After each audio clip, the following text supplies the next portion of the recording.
What's up, everybody? First edition back of Rawcast A.D. in like 14 months. I had to go on hiatus because I took a retail job at Verizon. So naturally, you can never count on retail to give you a decent schedule. It just is what it is. So I'm glad to be back to a 9 to 5, another cog in the system, which is actually pretty good because I'm back on the air with you guys.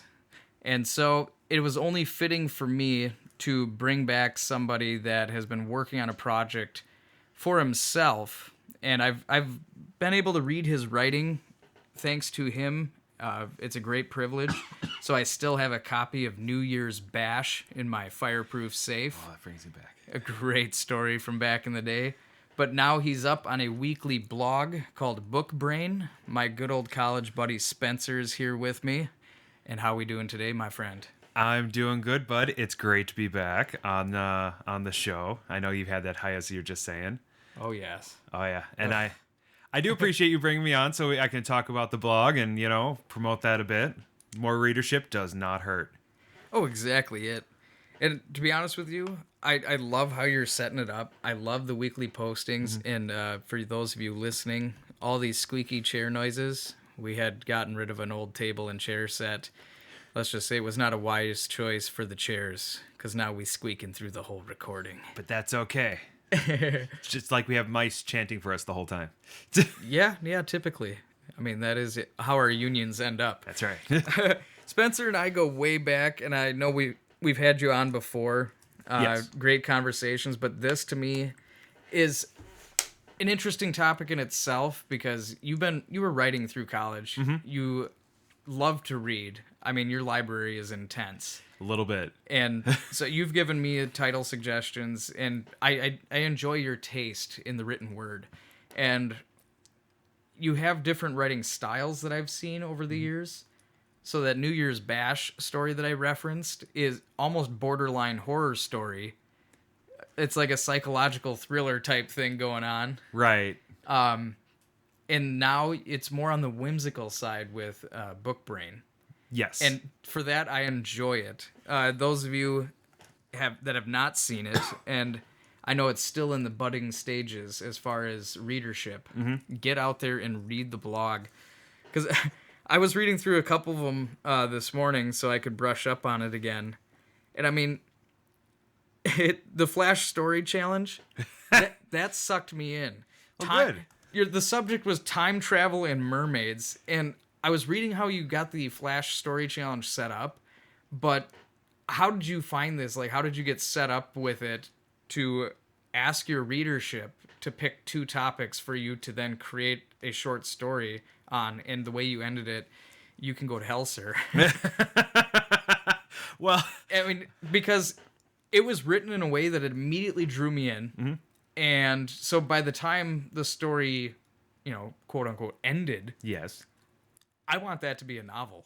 Like, I want to read this. You're not the only person who's told that to me now. They're like, you bastard. I want more. I want more of that. Oh, I believe it. But I mean, just because I cut you off again. Yeah, it's fine. How did the Flash Story Challenge come to be? So for those of you who haven't read the blog, it's totally fine. It's actually kind of hard to get to. I'll tell you how to find it later. But it's me kind of shouting out, into the void, my writing thoughts in general, about my, going through and finally writing the novel, the book.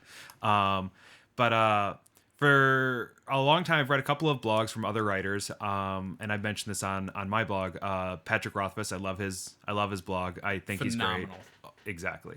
But another writer, and I've talked about this on there, is Chuck Wendig.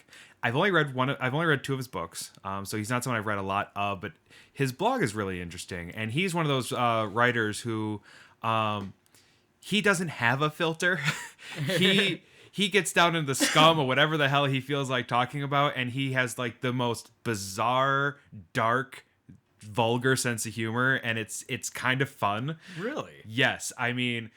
One of his, and I talked about this in one of my blog posts. One of the books of his that I liked was it's like the Kick-Ass Writer 1001 Writing Tips. Yep. And in it, like his examples are hilarious. Like he talks about like sex like he makes jokes about like sex dungeons to teach you about writing. I mean, it's hilarious.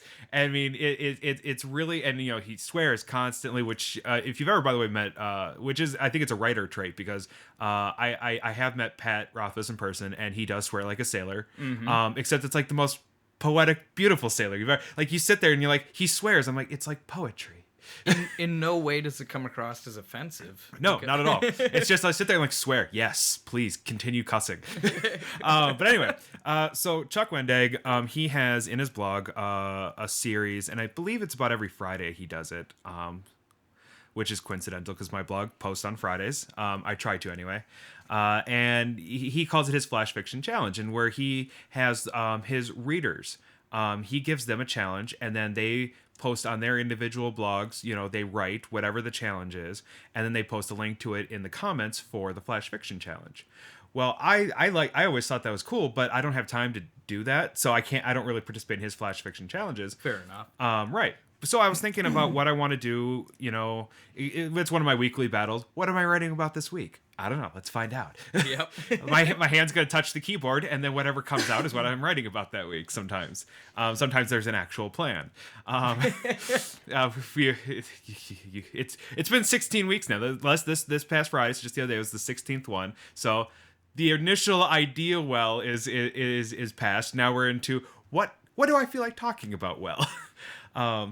That's good, man. Well, that's repetitive process. Oh yeah. Once you get into, you find your groove eventually, and the whimsical nature. I know I posted about that on Facebook. Mm-hmm. I don't know if people thought I was being silly or goofy or whatever, Right. but it comes across as very like almost. It's not quite Steve Martin whimsical.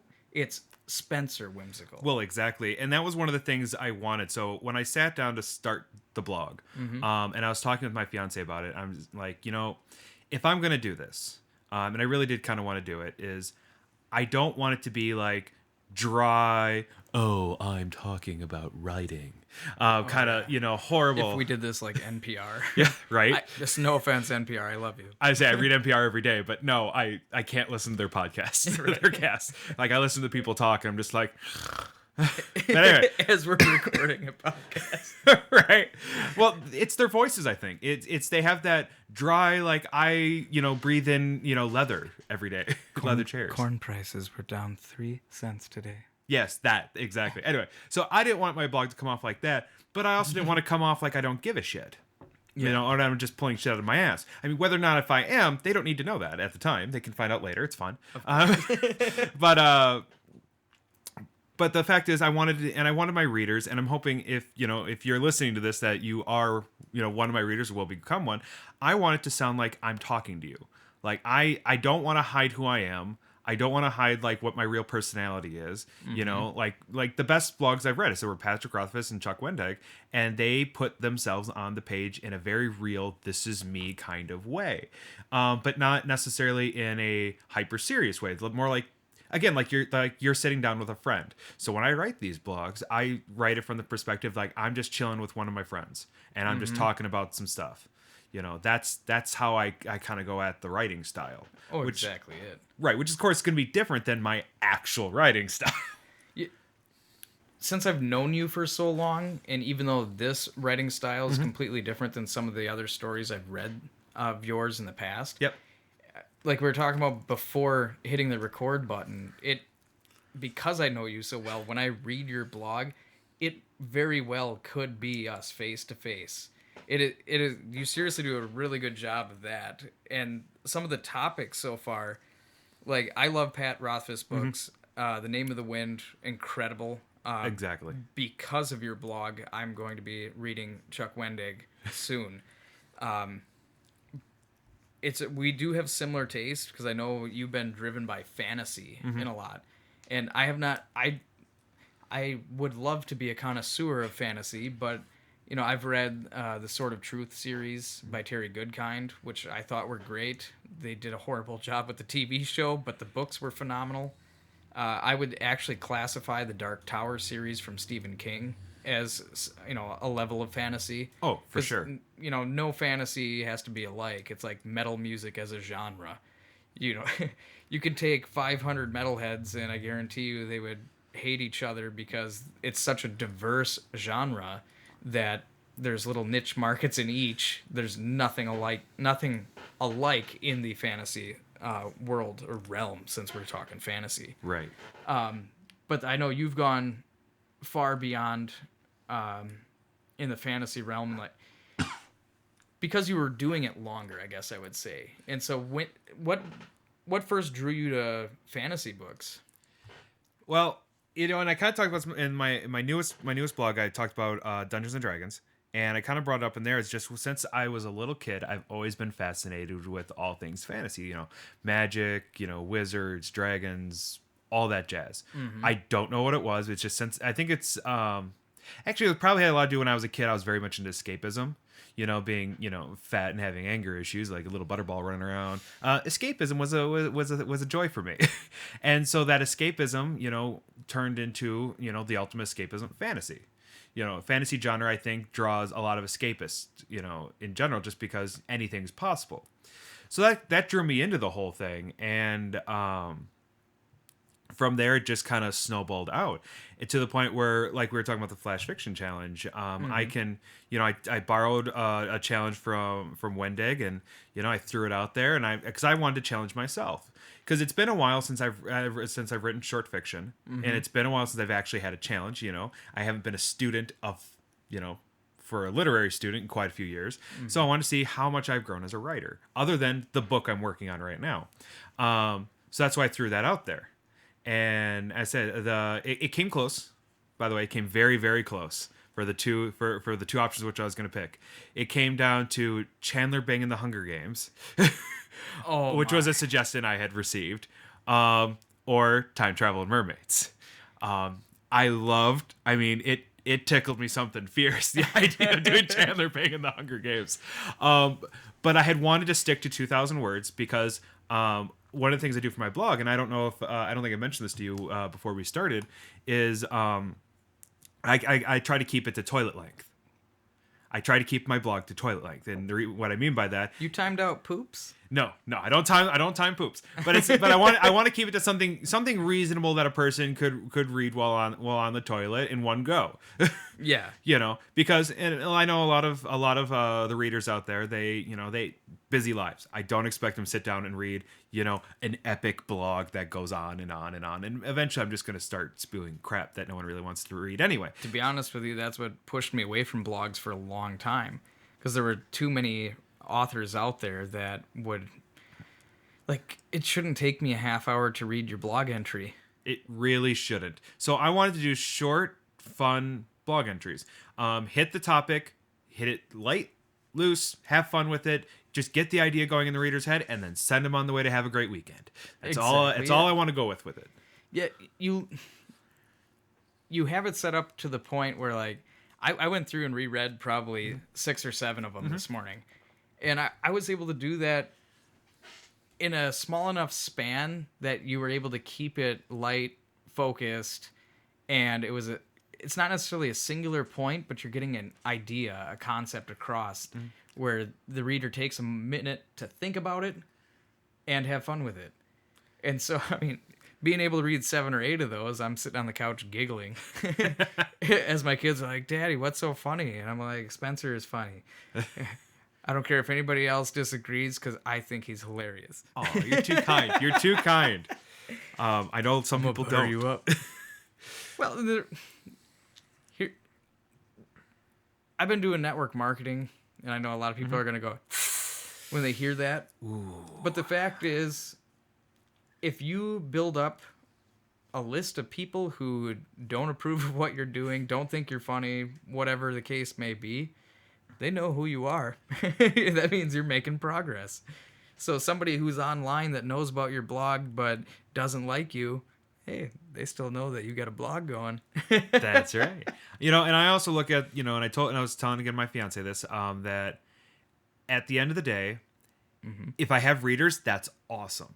Yeah. But I'm writing this for me. And I think when I stop writing it for me, that's when it's going to become a second job, and that's when I'm not going to enjoy myself or want to do it anymore. So right now, I'm, it's I'll admit some of my posts I think are better than others. Some are slightly forced, but and again, I'm not out there for 100% to make sure I please all my readers and everything like that. I want, because again, it's the same way in conversation. You're not all conversations are these magical gold nuggets that you have to record and save forever. You know, some are like this one. But but others, you know, there's just like, okay, that happened. Moving on.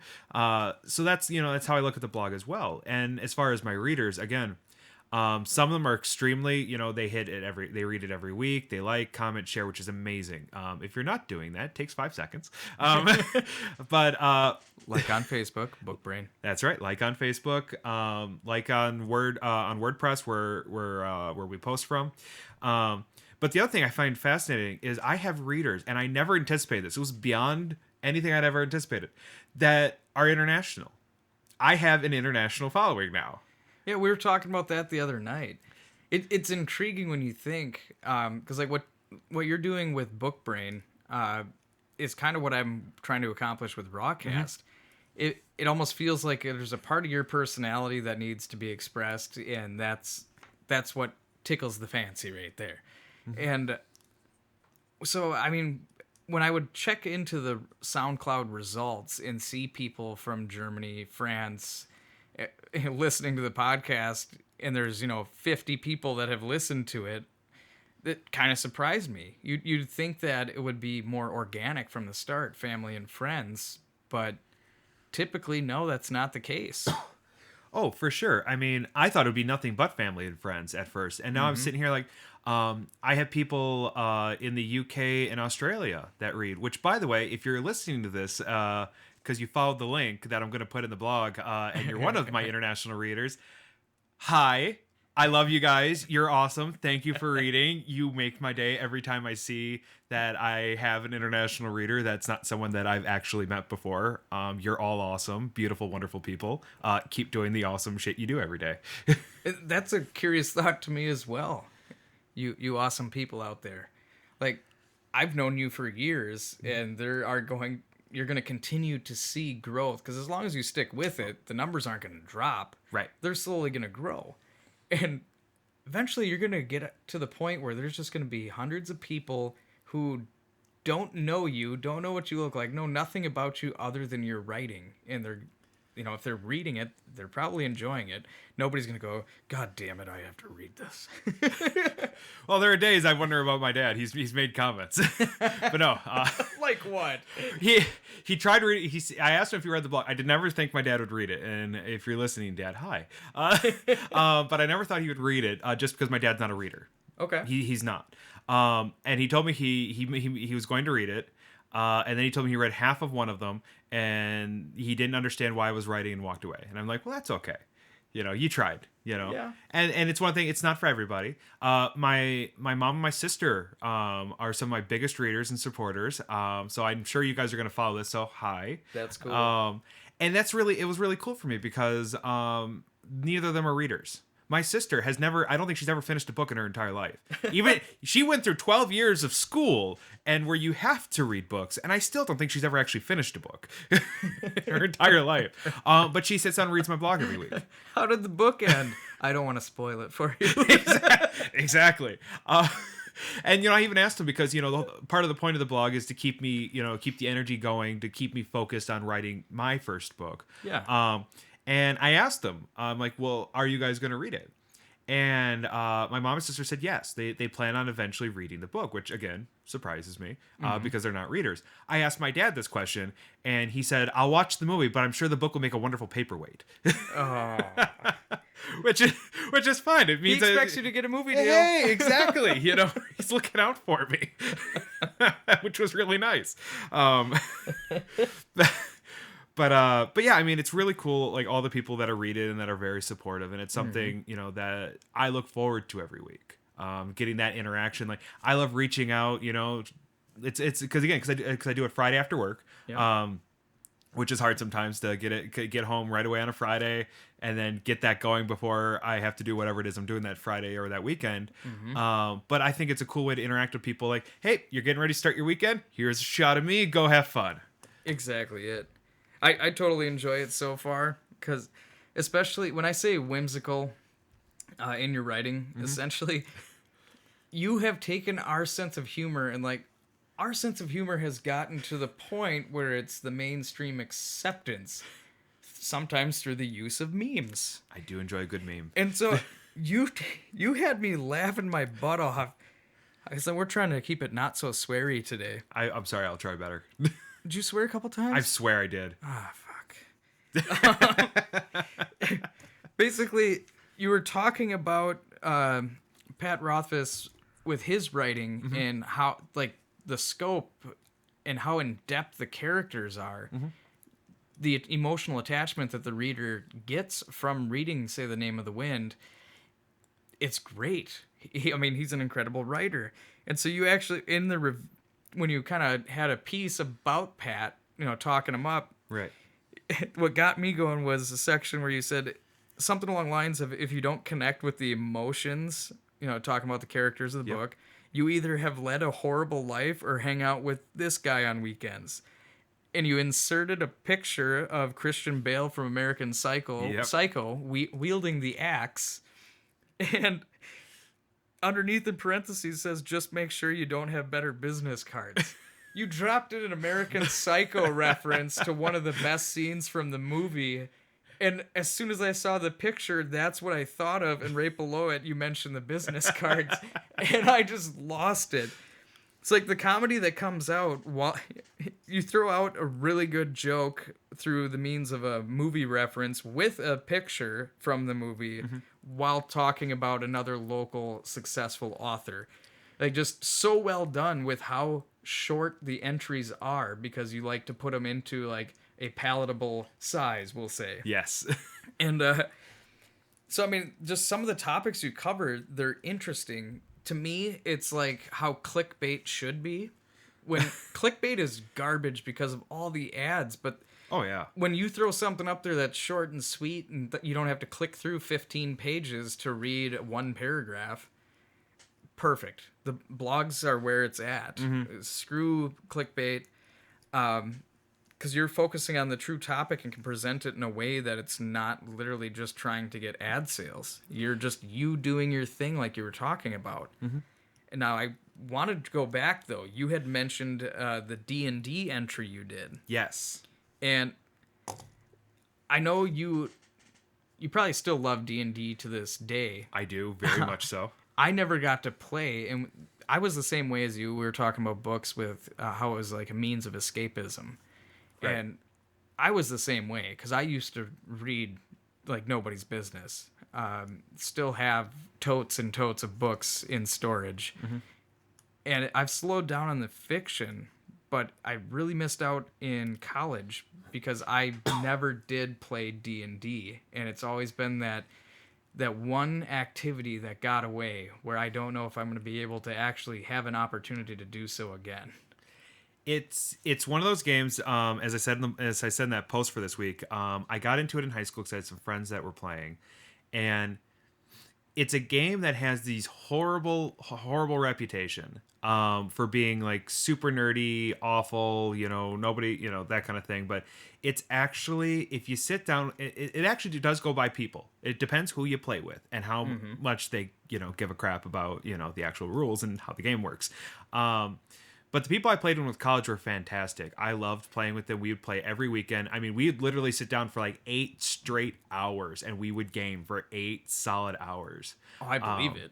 Well, yeah, and part of it is, and we play for 8 hours, but it's probably only like 3 to 4 hours of actual gameplay, and like the rest of that time is just pad with us, just like, talking. Palling around. Right, just palling around. There's nothing wrong with that, though. That's part of the experience. Oh, exactly. I still remember one of my favorite, like, surreal moments in college playing D&D is we were sitting at a bunch of them actually lived together in like a house. They rented a house together near the YMCA in Stevens Point, and we were sitting there playing the game, and we're I think it was me, because I have a soft spot for bagpipe music and I don't know why. It wasn't that. I had Sousa. Because I was in the band in middle school, and I played trombone. Not a lot of people know this. I actually reached second chair for the trombone when I was in middle school. It helped there was only 2 of us, so but I had reached second chair. That was nice. They didn't put in a third chair just because I sucked. And so we were sitting there, I had the band music playing, and we're playing Dungeons and Dragons. We're having a good time. And all of a sudden there's like this lull in the conversation and music at the same time, and I could hear this loud music coming from outside. We look outside, and 4 houses down the block is this raging huge party. You can hear the noise probably 3 blocks away. There's people like drinking in the front yard all the way like into the street. Like, it was one hell of a party, you could tell from a distance. And I'm just like, I have a very different college experience than these people. Back to rolling dice. Well, I mean, you and I never went to the house parties. I went to one house party. Yeah, just the one. Technically two. I'll be fair. It was a duplex. The first one, I'm like, I'm good, and we left, and which is great because the cops came in. We were underage. The cops came in not that long after we left, and so that avoided that one. And the second one, it was okay, but I'm like, this isn't that fun. I'm good. I don't know why people keep going to these things. Yeah, I was never drawn to those. But I mean, it's cool that you had D&D to fill that void, because the imagination that goes into it. Because you and I were talking earlier about how, well, even in your blog, you mentioned that you were the dungeon master. For a lot of it, yeah. Mm-hmm. We did have, there was one guy we played with, his name was Steve. Steve, if you're listening, I hope you're doing well. I haven't talked to you in a while. I hope you're good. Hey, Steve, how's it going? Right? So Steve was our main dungeon master through a lot of it. But then it was like, as college went on, when I'd play with other people, I took over the role. And then as time went on, I was the only one who would do it. Mainly because a lot of people I started playing with, none of them had any experience with the game. A lot were people I brought into the game, and they didn't know how to run one. Fair enough. They didn't have necessarily the knowledge of the game or the desire to get the knowledge of the game required in order to run it. Okay. So I would keep running. Much?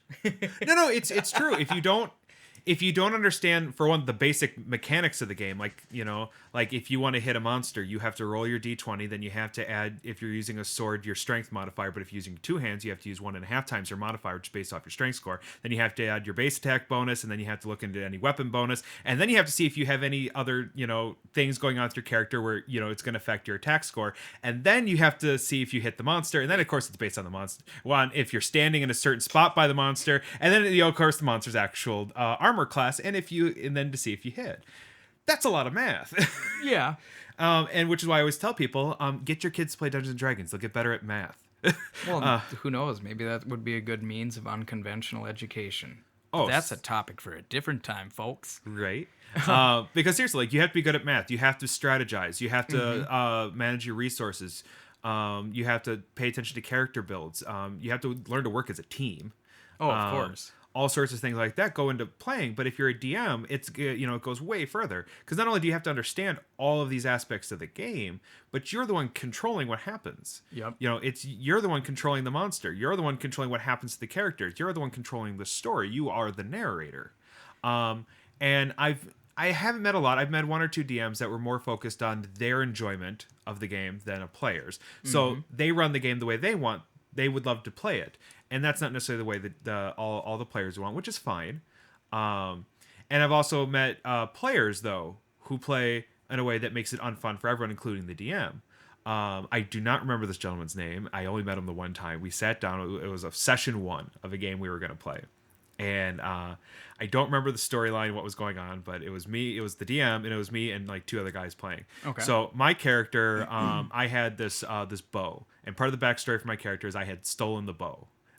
From my village. Like bow and arrow, or bow as in staff? Like bow and arrow. So it was this big long bow, and it also worked as, there was like a button you could press on it, and like a silver dagger appeared on the end of it. So it was really like cool. A medieval Hawkeye. Kind of. Basically, I was a medieval Hawkeye, and actually I did have wings, so that's actually kind of on the nose. You were a medieval Falcon Hawkeye love child. Yes.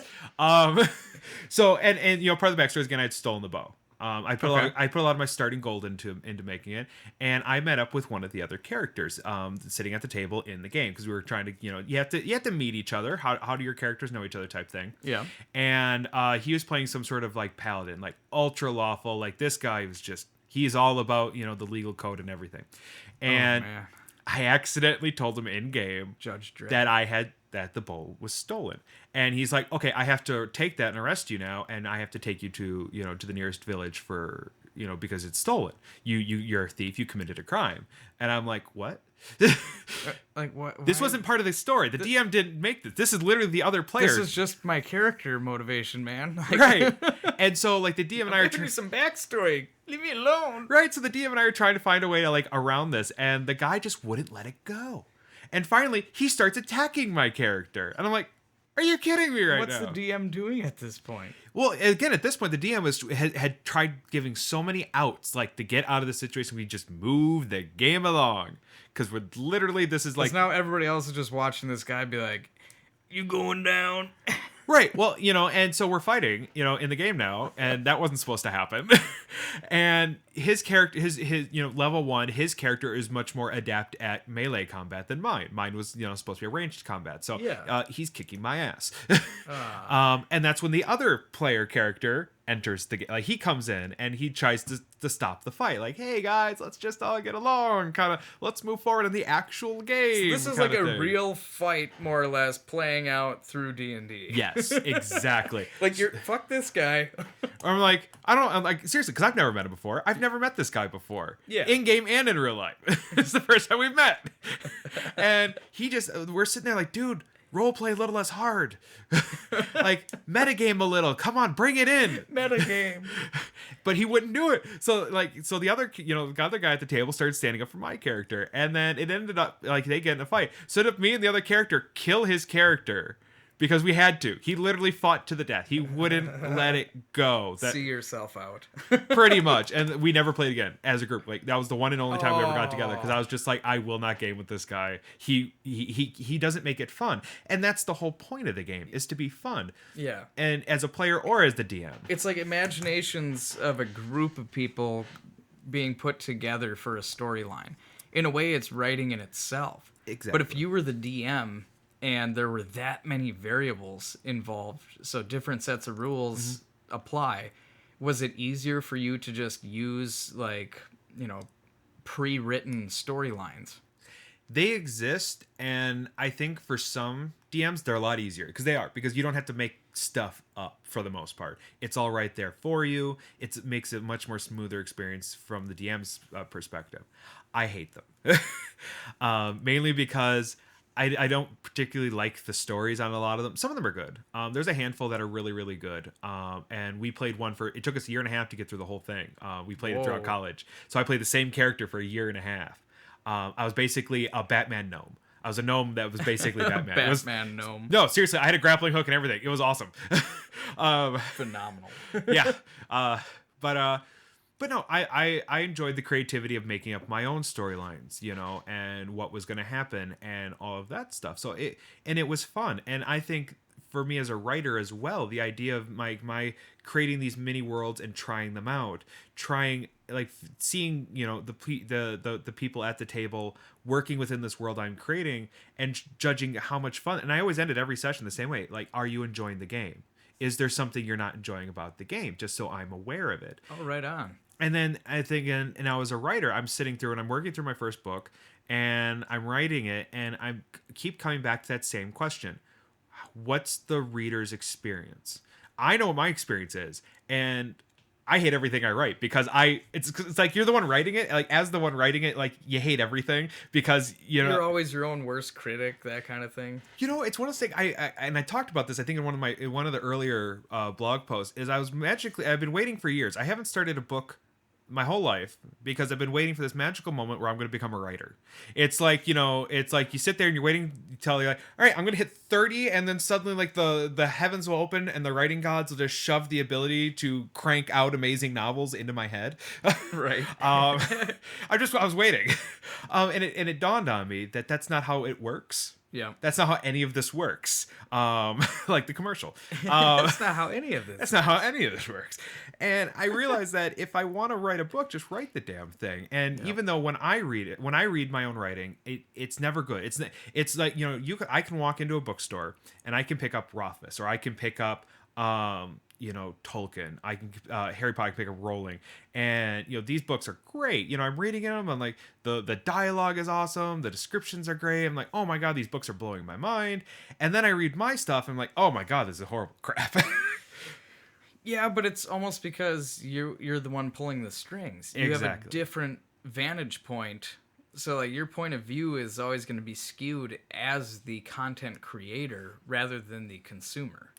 Right. I mean, and I look like this, like, I'm going to get gross here for a second, people. Some people are like, I don't want to know how my food is made. They're like, I don't want to know how the steak got on my table. So when I read a book, all I'm seeing is this beautiful, magical, delicious steak on my table. But as the author, you're watching the two parent cows bump uglies. You're watching the mama cow give birth. You're raising up the baby calf. You're feeding it. And then you're butchering that son of a bitch. And then you're cooking it up. And then you're putting it on the plate. Yep. And it's a whole different experience. Oh, exactly it. And so you see all the nasty business that goes into creating that beautiful steak at the end. And because of that, you're always second guessing every word, every punctuation. Always. I mean, it's kind of nerve-wracking, and I talked about one point, it was preventing me from moving forward in my writing. I just basically kept rewriting the first chapter, like over and over and over again. Oh, yeah. And then it dawned on me, stop editing. I have to stop editing. If I don't stop editing, if I just push forward, it doesn't matter how terrible the idea is, just never stop pushing forward to get a completed first draft.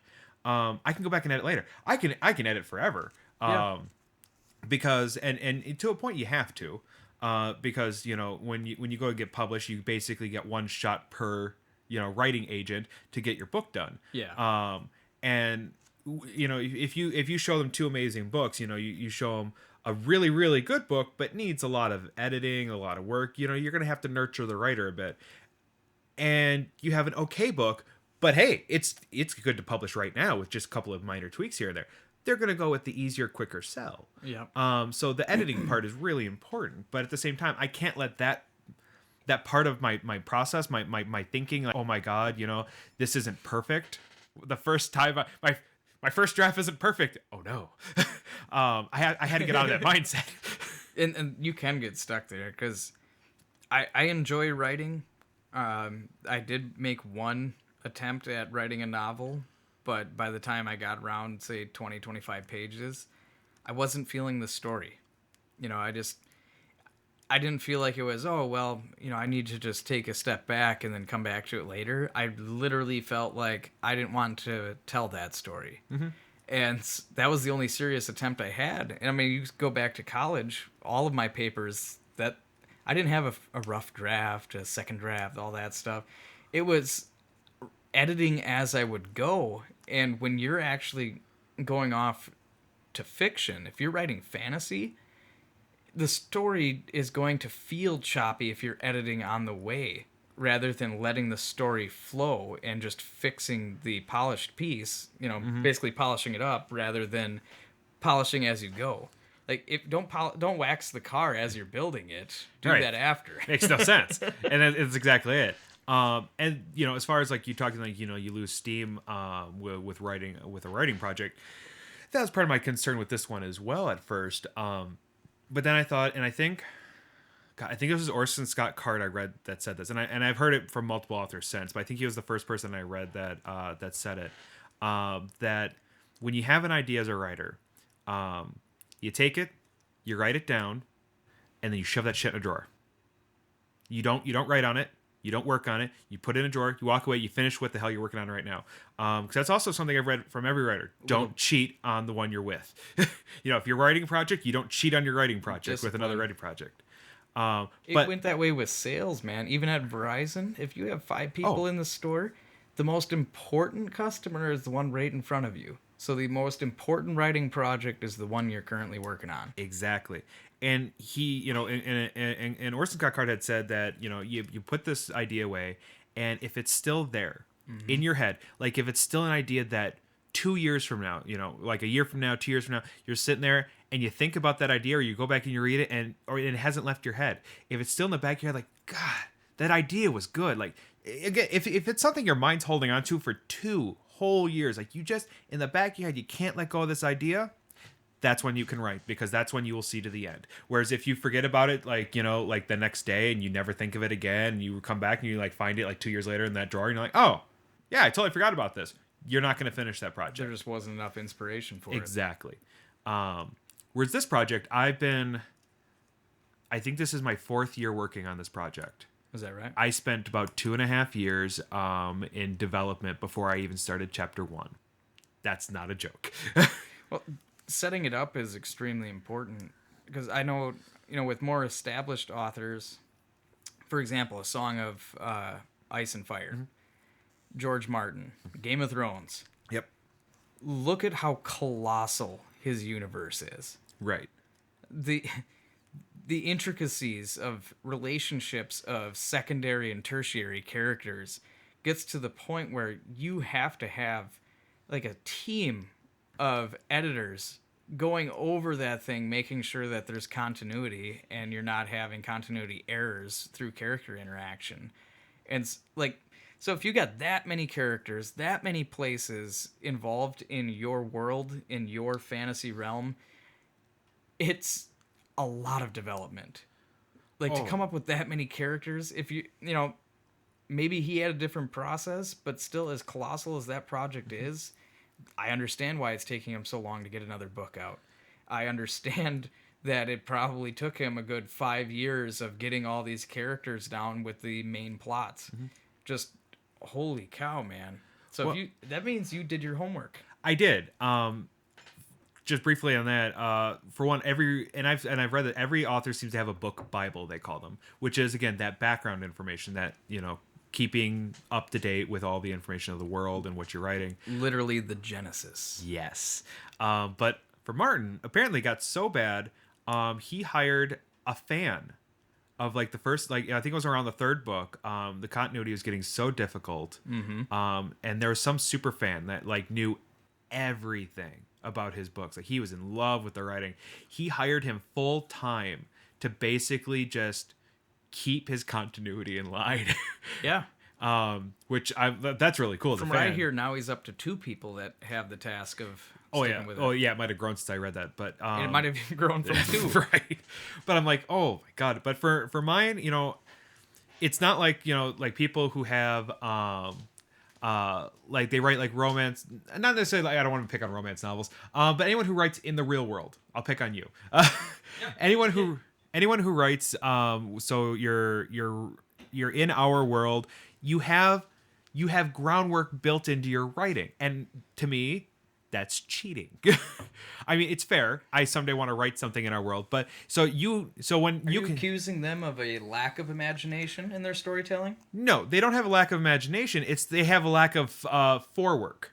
They don't have to work as hard up front, because they can build off of when they say, okay, my character's in New York. You know, you as a reader, like, okay, you have a mental picture of New York. You're good to go. You know where they are. You know what it looks like.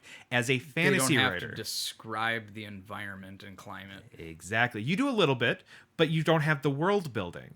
As a fantasy writer writing outside of our world, you have to build the world.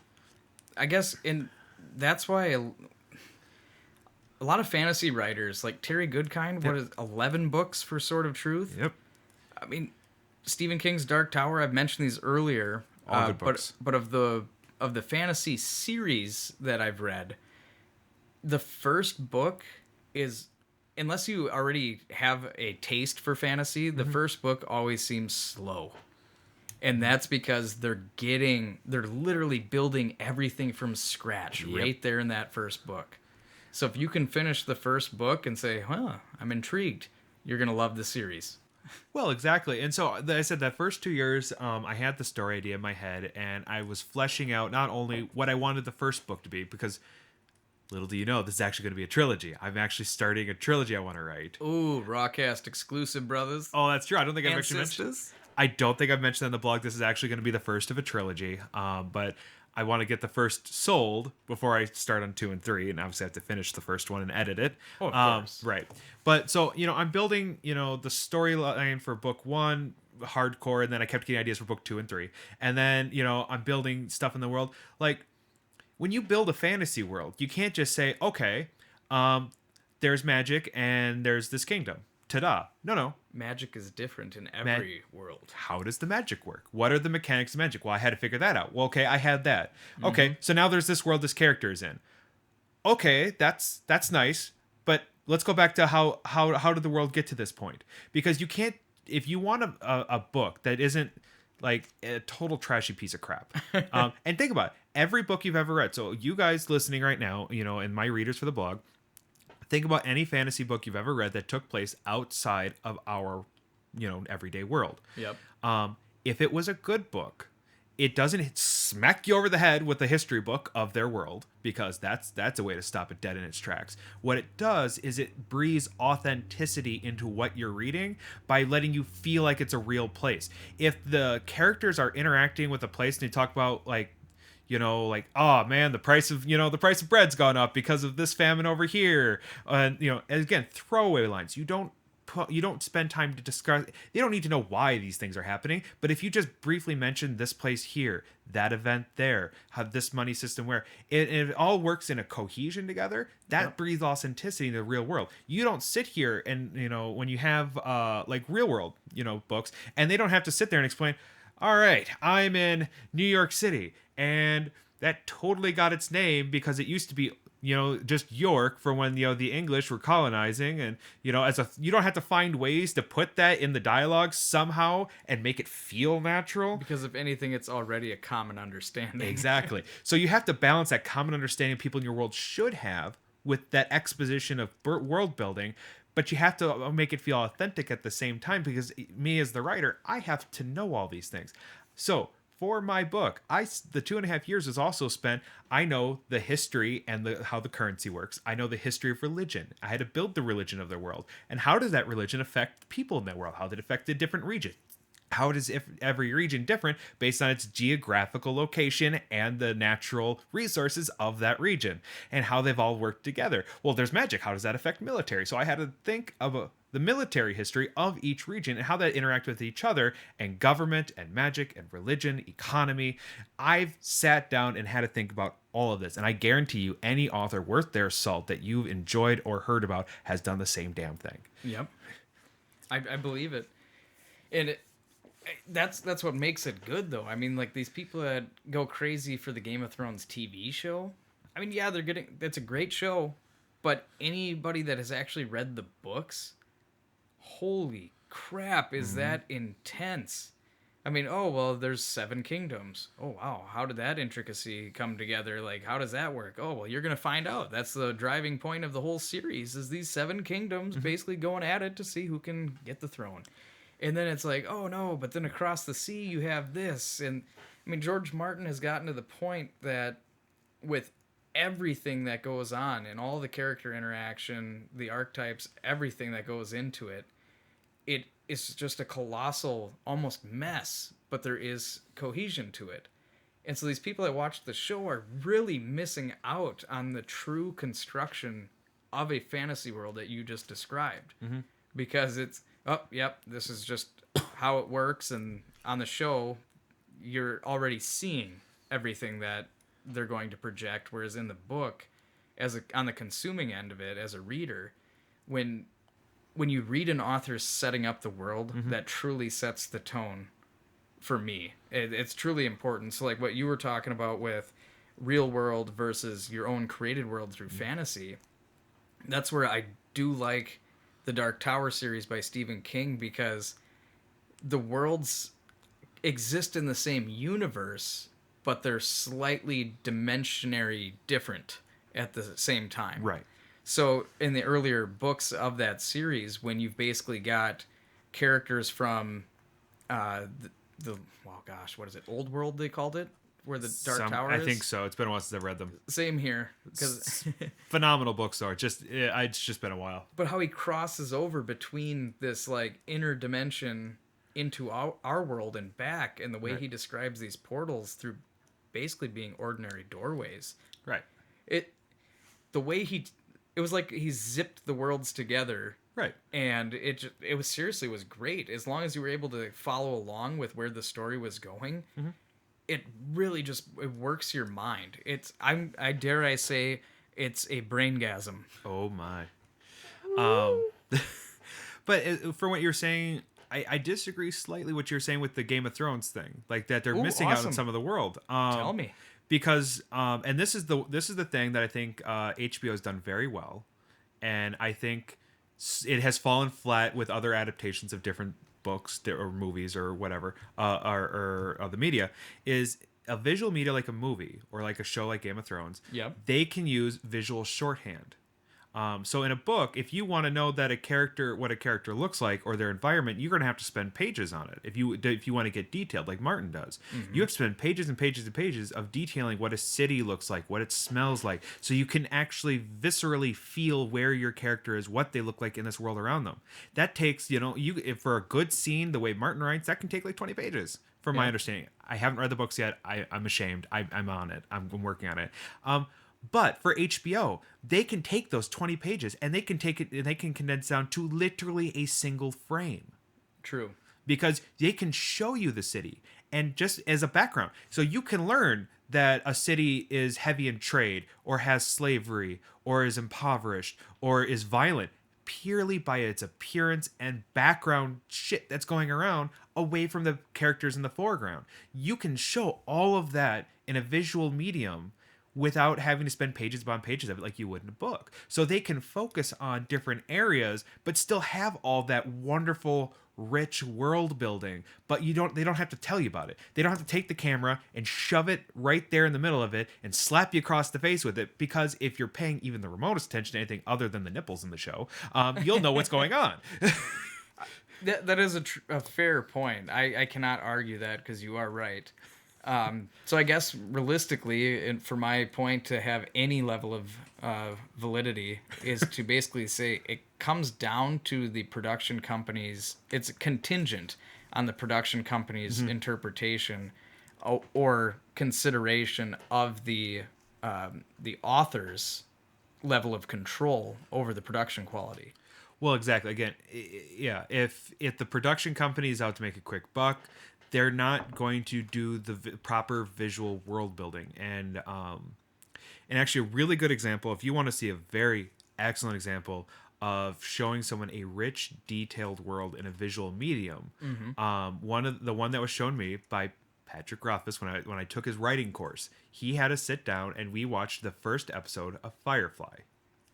Because if you sit down and you analyze the first episode of Firefly, you know as a general audience, you'll take it, it'll just wash over you and you'll just kind of take it in anyway. But if you sit down and actually think about it, you learn what each character, you learn their major personality traits, who they are.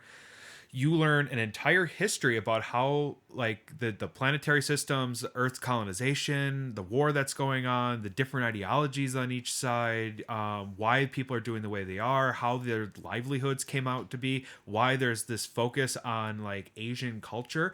All that without any there's no narration, there's no exposition in the first episode, but you learn all of that through the expressions. Some of it's, again, so it's not a book. So the Firefly was never a book. They might have done book adaptations since then, but it was original show, done by Joss Whedon, who is one of the most amazing visual storytellers of our time. Yep. And he introduced that way. Now, when you're writing, and this is something I struggle with every time I sit down to my computer and try to punch out a few hundred words, is how do I bring in enough knowledge of what of the background of this world while keeping you interested and not smacking you in the face.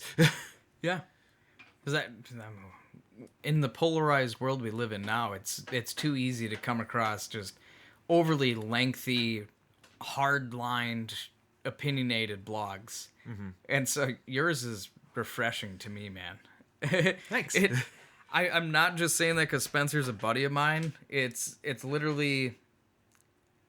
It is a truly refreshing experience because with all the horrible stuff going on in the world, you're focusing on lighter topics that revolve around the world of writing, and that is a huge world in itself. That I mean, books are still a big industry, whether it be audio, or hard copy. And though I've gotten away from reading fiction, I want to get back into it, and that's where realistically your project.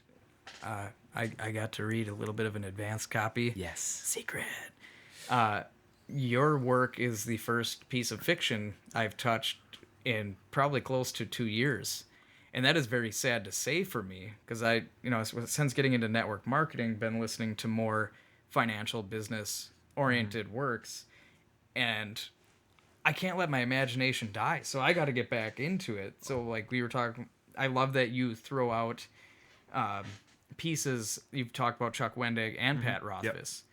Well, I've already read Pat's work, and I'm waiting for the third book to come out. Aren't we all? Because, I mean, seriously, the world he set there, phenomenal. So I look forward to reading Chuck Wendig now.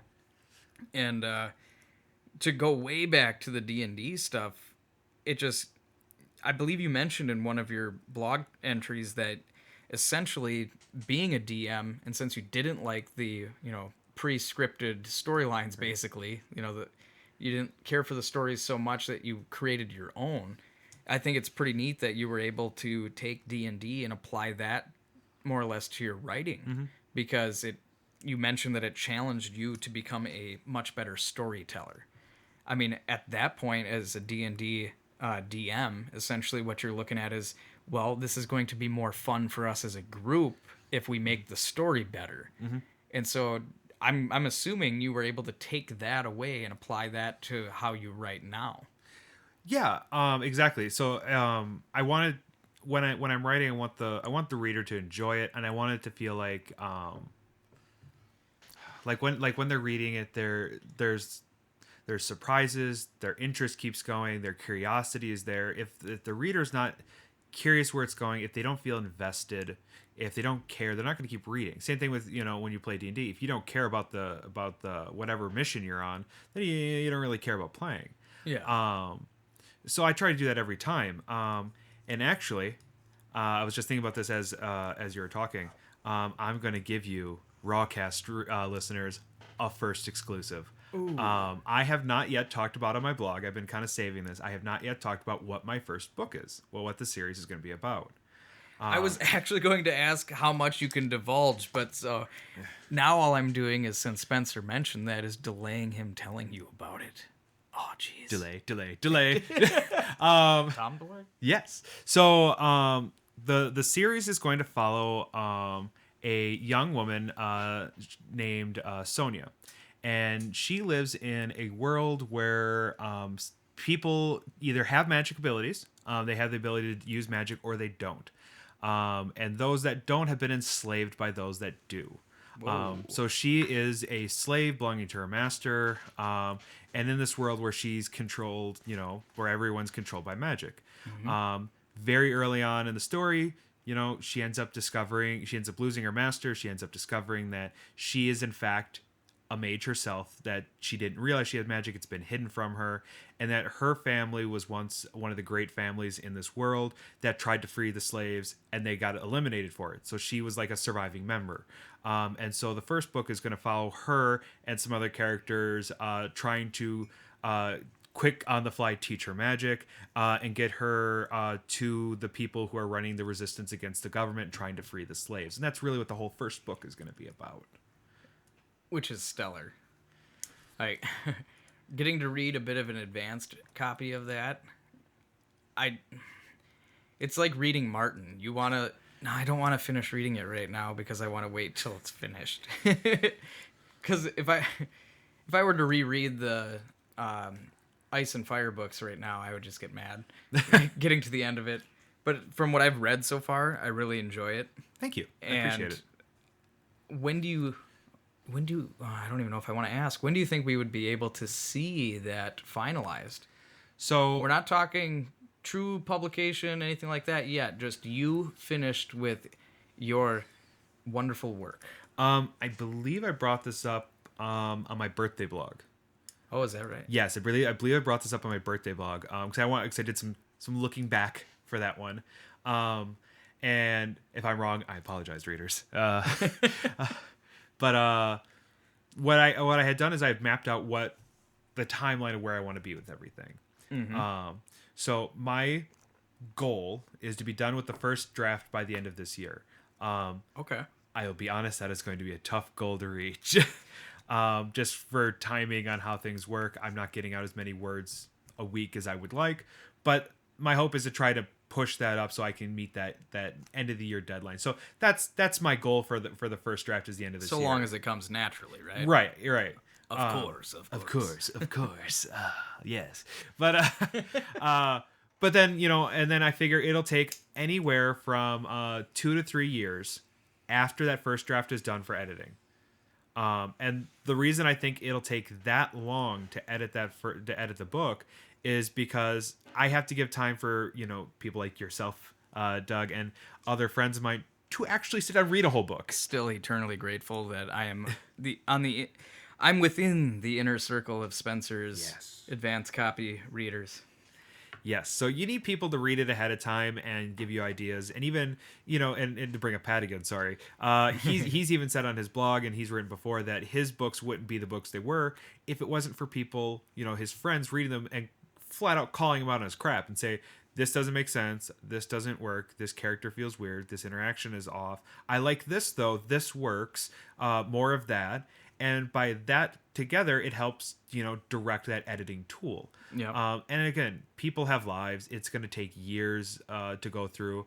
And you don't just edit it once and done. I mean, there's multiple versions of editing that go through the whole thing, culminating in the final editing draft, which is all my spelling and punctuation correct? Yeah. And then I figure anywhere from another 1 to 2 years to get it published.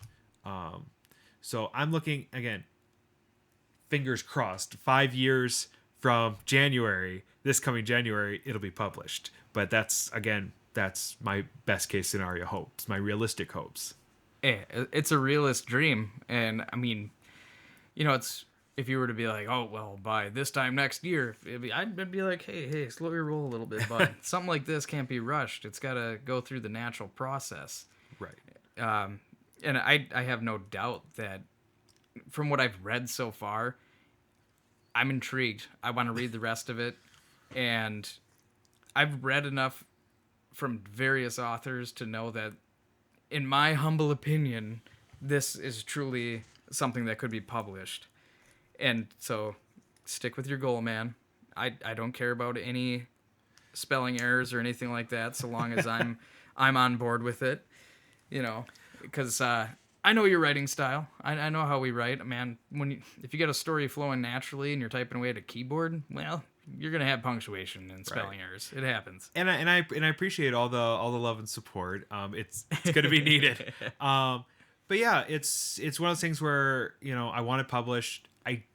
I don't want to. I've always been told, and I've been told this by family members in the past, and by a lot of people, that my wanting to be published is a pipe dream. It's never going to happen. I've been told that by multiple people. And for me, it's one of those things where I think I can be, I think I will be, and I'm going to try to be, but I'm not getting my hopes up just because I refuse to. And even if I get published, I am not looking for Stephen King money. I am not looking for J.K. Rowling money. I'm not looking to get rich off my writing. I don't care about money for my writing. Yeah. If I make enough to, if I make just enough extra money off my writing to go on vacation once a year, hooray! Exactly. I'm not in it for the money. I'm not doing this for money. I'm writing because it's something I've been passionate about my entire life, is telling stories. I'm a born bullshitter. I'm a born, and I honestly, you laugh, and I swear to God, I get it from my dad's family. If you met anyone in my dad's family, we're born storytellers. We cannot sit down and just tell you something. And I'm one of the worst of them. I can't just sit down. If someone asks me a question, my parents complain about this constantly. You ask me a question and I have to tell you a story. I can't just answer the question. I have to tell you a story. And it's that innate desire in me to tell stories, to entertain people. I love entertaining people. I love making people laugh, which I hope comes through in the blog. And it's that love for that writing, my love for storytelling, my love for fantasy. That's what's driving me to write, and not the money value, though. money is nice. That, if you ever seen Paolo and if you ever watched Princess Diaries, that's right, people. I'm bringing up Princess Diaries. Anne Hathaway. If you ever watched that movie, there's a character named Paolo, and he has all these rings, and he says, and I joke about this with my fiance. He's like, I didn't do it for the money, but there was some money. I mean, each ring, and that's basically where I sit thinking about it. That's what drives you, though, is the passion for the medium, and you may not be looking out for not be looking for money, but that's what's great about the blog is when you're reading it, you can tell that, like I was talking about clickbait earlier, you can tell you're not just putting crap up there to get clicks to make money. You're literally it's you writing from the soul pretty much, and the passion is what drives it, and that's what draws me in. Is you're able to keep it light, focused. It's basically short and sweet like we've talked about, but the passion drives it. Mm-hmm. So that's what keeps me tuned in each week when you post. And like you said, you're just going to continue every Friday after work. What time you get done with work? I get off work at 5. I work at a law firm in Wausau, Wisconsin, so I have to wait till I get off work. Sometimes I have to work later depending on the client. So basically we could say Friday evenings is when you post. Yeah, I try to.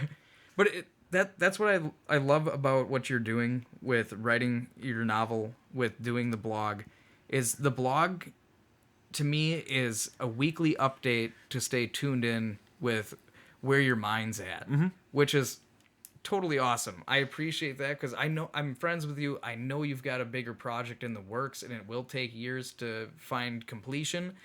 But in the meantime, I've got these little snack size awesome writings from you every week that I can check out. And the topics are always interesting enough that if there's a link provided, I'm clicking on it to check out what you're talking about. You mentioned the authors, one of whom I have not read works from. So I'm going to be checking that out. Mm-hmm. Like it's keeping me plugged into the literary world. You are my lifeline for that. Yes. Which is to me is fantastic because you're tuned in with it, you're passionate about it, and I haven't found that basically the drive to sit down and do my own writing again and actually leave it on the page, or just don't save it and leave it sit in a computer that later fries, stuff like that. And so you're my link to that, and I'm totally privileged to get advanced copies of your work, to be part of that more or less feedback stage after the first draft is done.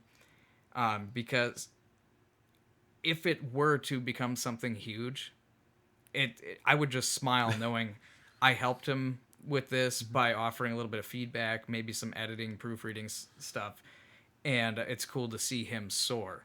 So see, I like people that do something they're passionate about. The fact that I can feel it in your writing, I just keep it going, man. That's biggest reason I wanted to have you on today, was to talk about your blog and writing overall, because I'm going to say it for like the 18th time, the passion is in your writing.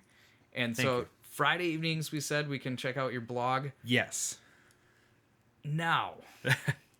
How to get to it? How do we get there? Okay, so if you have not checked out my blog before and you want to get to it, it's a bit of doing. So there's 2 ways you can find it. You can either go on Facebook, and I do have a Facebook page for the blog that I created, so it's easier for people to access. It is on WordPress. At this time, I'm using the free version of WordPress, so it's a little bit harder to get to. If you have a paid personal version, it's a little bit easier to find. Your own URL kind of thing. Kind of thing. So right now, if you're more prominent, focused URL. Excuse me. So right now, Google has a hard time finding me. Google searches. So I actually tested this because I knew I was coming on here, and I wanted to know for you guys what's the easiest way to find it if you're not already in the know. If you just Google Bookbrain, apparently it's a website in the UK that helps you find used books at used bookstores. So that's not me. So don't just Google Bookbrain. You won't find me. Trust me, I went through 17 pages. I went to page 17 of Google search. You're not going to find me. Well, the more clicks you get, the more more accessible you'll be through Google. Right. So then I tried doing like Bookbrain and then just the word WordPress together, in the search engine. That doesn't bring me up either.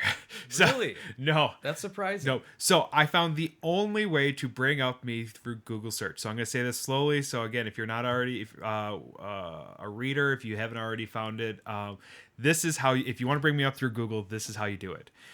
You search Bookbrain, one word. You have to have quotations around it. Afterwards, you have to have a space, plus sign, space, and then the word WordPress. That will bring up my blog. But there is a much easier option for those who have Facebook, right? If you have Facebook, you should be able to find me through Facebook, my Facebook page there. If you're having trouble finding through Facebook, that's the other way to find me. And if you're wondering why all the fancy quotations and plus signs, it's because with Google search algorithms, if you put something in quotations, it means you have to find it as a whole, not a piece. And then the plus sign is and. So what you're technically typing in is you're looking for the word Bookbrain as an exact match and the word WordPress together. Gotcha. And they will not look for them separately. You literally have to use a Google function to find it. Basically, you have to hack Google search function to get it to bring me up. As far as I know, if you type Bookbrain into Facebook now, it should pop up under the blogs. I'm actually not sure because I can't test that theory without creating a fake Facebook account. Because if I put it in, it's just going to bring up my own page. Of course. But otherwise, look out for the picture of basically a bearded Viking. Yes, my sister, I had asked for it. They have, I think they're called Beard Heads. It's a fantastic website. They have their winter hats that have beards built in, like knitted hat. They have beards built into it, so it keeps your face warm, your head warm, and you get to look like a Viking. They have they actually have sports ones, so you can like have them in the color of your favorite sporting events. It's just the marketing products that we have nowadays. They're so incredible, but at the same time, it costs you money, but it's so worth it. Oh my god, it's awesome! I love the look of people give me when I'm wearing my that hat because they're like, why do you look like a Viking?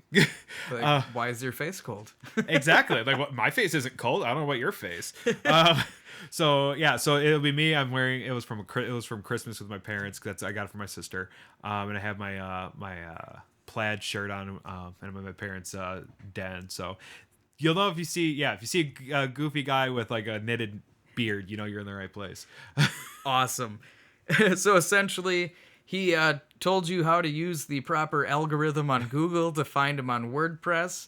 Otherwise, search Bookbrain and see the picture of the bearded Viking hat, essentially, through Facebook. That's the easiest way to find it, as far as I know. Otherwise, pause, stop, listen, and use the Google function. Yes. But otherwise, my good buddy Spencer, hailing back from the college days, a passionate writer who is working on his first novel, which is set to be a trilogy, and keeping us updated weekly through Bookbrain. Friday evenings, look for his new posts. Spencer, I hope to have you back in the future, my friend. And I hope to be back. Thank you for having me on. I really appreciate you letting me come on and talk about the blog. It means a lot to me. Hey, man, it's a privilege for me because I love what you do.